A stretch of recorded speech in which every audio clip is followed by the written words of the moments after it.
হেরা গুহায় তোমারি ধ্যান, আসমান থেকে নামে আল কোরআন, ভাঙলো সবার ঘুম তোমারি তরে, আসলো কোরআনের ছায়া তলে।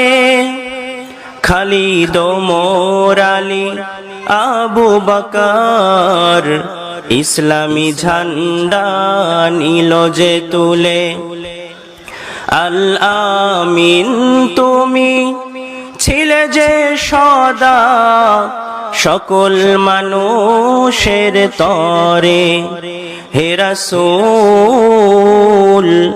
তোমাকে ভুলি আমি কেমন করে, হে রাসূল তোমাকে ভুলি আমি